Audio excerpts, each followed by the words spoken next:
The ZV-e10 from Sony might be the best beginner camera out there, but there's a couple of reasons you might not want to get it. A whole lot of reasons you might want to get it.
Hey, my name's Jake, and I've spent the last few days testing this camera specifically out here in Alaska. And yes, I did fly in that helicopter to get here. We spent the day shooting with this camera, my A7S III, some promo shots, a bunch of video, a bunch of drone work, and there'll be another video about that on this channel shortly. But I have been using the ZV-e10 in all kinds of conditions to take all kinds of pictures and all kinds of video for the last week and a half to really test it and really give it a thorough feel for how this camera operates here in Alaska.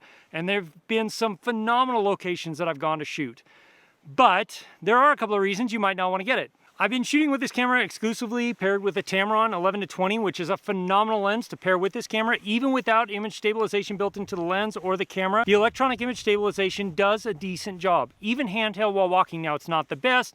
You can get better if you use Catalyst Browse, but it does do a good job. And for a small, tiny, compact camera and lens combo that this is, it makes for a great camera to take to places like this, or like this, or like this, or like this, because it just weighs next to nothing. It's a super small, lightweight camera. So far, the photo quality is really good. I mean, this is the same sensor that's been in the A66, the A6400, a bunch of those cameras. So we know it's a good sensor for photos. I've always enjoyed the photos taken from those. Gives you lots of detail at 24 megapixels.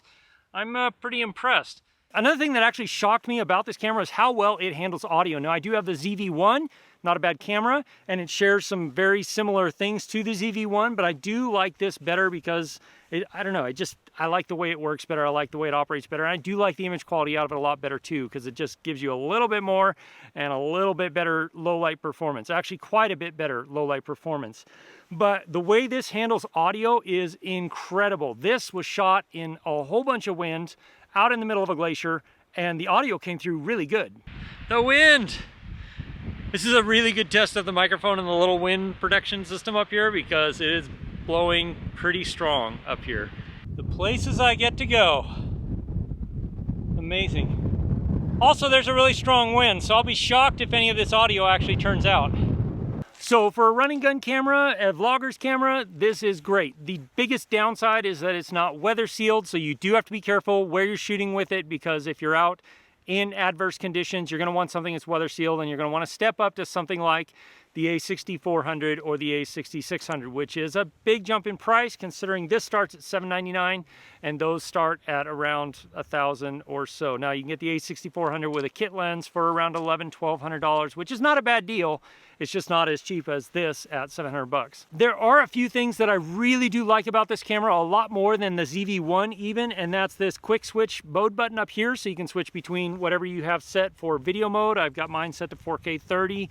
All of my stuff is set up the way I want it. And then you can switch to S&Q mode, which I've got a HD 120, and then you can switch to photo mode. It makes it really fast and easy. But one of my favorite things about this is that in photo mode, if I want to record video while I'm taking photos, or shortly after or before I've taken a photo, all I have to do is hit the record button, the video record button, the movie button, and it will jump into video mode right away. As soon as I hit stop, it jumps right back into photo mode. All the settings remain, all the settings stay the same, and that is huge, because it makes for a really fast transition between video and photo modes. Time to go. All right. It's time to go because the clouds are moving in. So we'll finish this review back at the studio or maybe somewhere else. I'm not sure, but see you in a minute.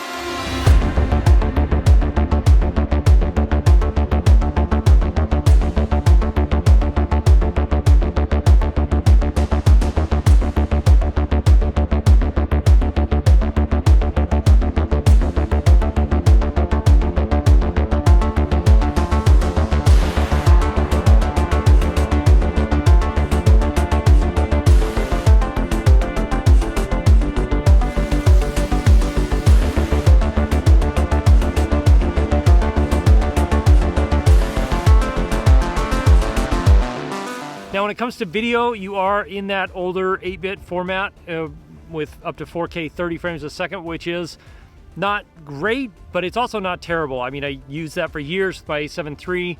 This is great. It takes great 4K video, and the fact that you're on a 24 megapixel sensor means you can also punch in up to 1.5 times. So couple that with the APS-C crop already, you get up to basically a 3 times zoom, a 3x zoom, without having to worry about losing any image quality at all. The camera actually does produce really nice 4K video. It produces really pretty decent 1080p, even though I don't shoot 1080 anymore.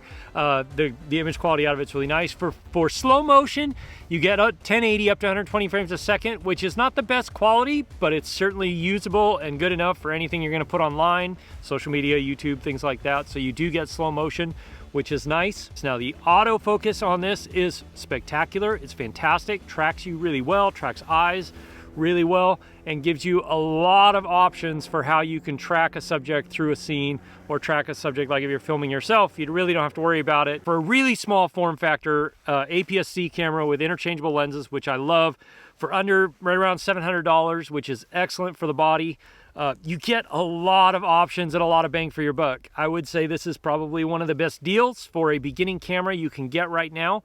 Get this with a kit lens for $740, $750 is a spectacular deal. A couple other things that I do like about this over something like the A6400 or the ZV-1 is you get much better battery life, even though it's the same batteries as the A6400. And it's fast charging via USB-C, which also means you can transfer your files quickly if you want to via USB-C. And you have a mic in port and a headphone out port. So if you're using this like a B camera to an A7S III or something like that, which I am, gives you a lot of ability to be able to track your audio and see how it sounds as you're recording it, which is fantastic. I said there were a couple of downsides, and they're not deal breakers necessarily, but they might be for you. One is there's no weather sealing, so if you're operating in environments like this is all like dripping around me and stuff. I wouldn't use it in a situation like this normally. Now I'm covering the camera with my hat, so it's not gonna get rained on, but yeah. This is not weather sealed in any way, so no running out through the rain with it, which I do frequently with some of my other cameras. The other downside is it really lacks in a lot of physical customizable controls. Physical customizable controls. That sounded wrong, but it came out right, I think. Anyway, so you don't get a lot of options for customizable buttons, but there are a few. You can customize C1, you can customize a lot of the buttons on the back, which is handy, and you can map a lot of the controls to your function menu, and then even just having your memories set where you can flip between your video, your memory 1, and your S&Q modes so that you can have quick access to everything. Now, if you're interested in what lenses work really well with the Sony cameras that I use, including this one, I put together a playlist right here. Click or tap there, I'll see you in one of those videos. And as always, if you have questions, ask me in the comments below or join my live stream on Wednesday nights at 4 p.m. Alaska time, 8 p.m. Eastern. We just have 3, 4, 5 miles to go and a couple of thousand feet to go down and climb back up. We'll be back at the car. I'll see you again soon in the next video. Cheers.